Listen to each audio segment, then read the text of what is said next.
દર્શન કરી અને પૂજ્ય બાપુ વધારી રહ્યા છે. અત્યારે આપણે મિત્રો દર્શન કર્યા છે પૂજ્ય બાપુના, તો જોડેલા રહેજો. બોલો ગોમનાથ મહાદેવ જય.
પૂજ્ય બાપુની ગોપનાથ.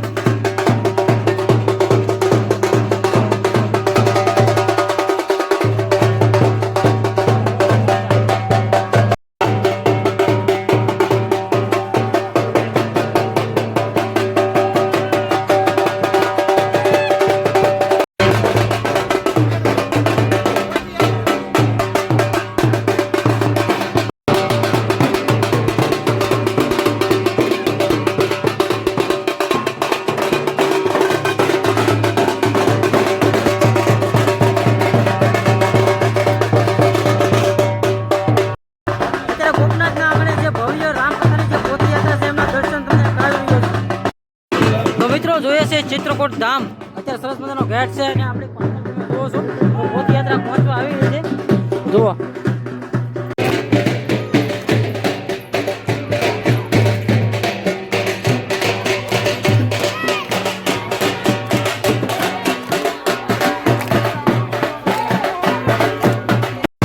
પદયાત્રા મિત્રો આવી રહી છે. જુઓ બધા મંડપમાં.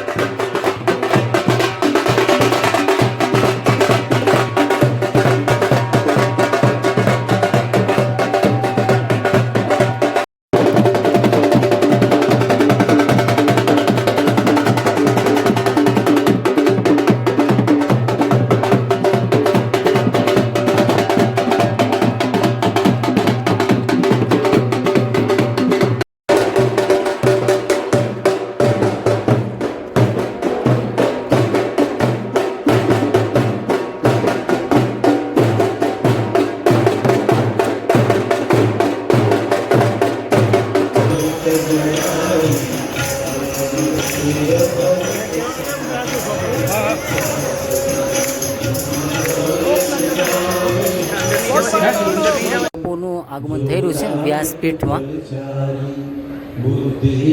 તનુ જાની કે સુમિરો પવન કુમાર બલ બુદ્ધિ વિદ્યા દેવો હરહુ કલેશ વિકાર.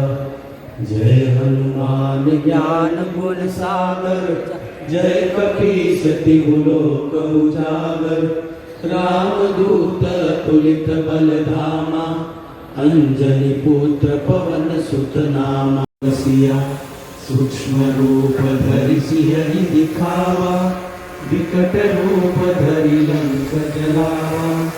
भीम रूप धरि असुर संहारे रामचंद्र के काज समारे.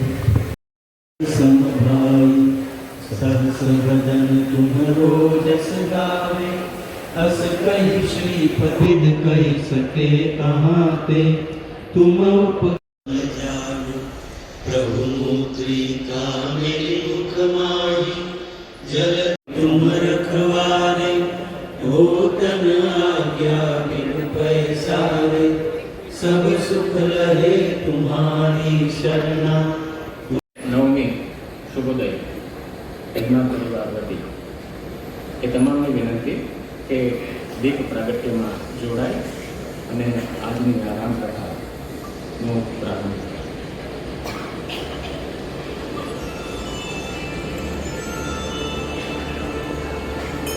सिंहासन अति ऊंच मनोहर श्री समेत प्रभु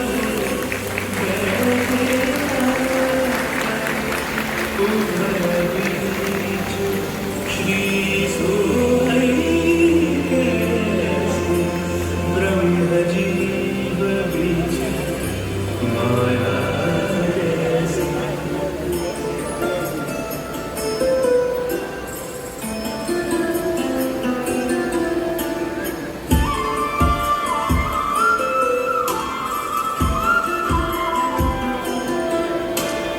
हरि ओम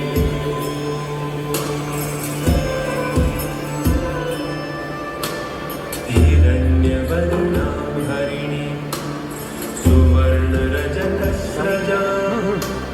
चन्द्रां हिरण्मयीं लक्ष्मीं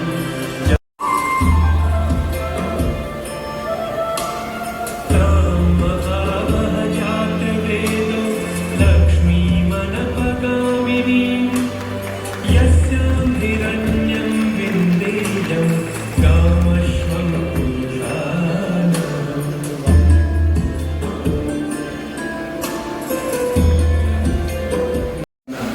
આદરણીય ધારાસભ્ય શ્રી ગૌતમભાઈ ચૌહાણ પણ ઉપસ્થિત રહેવાના અને સાહેબના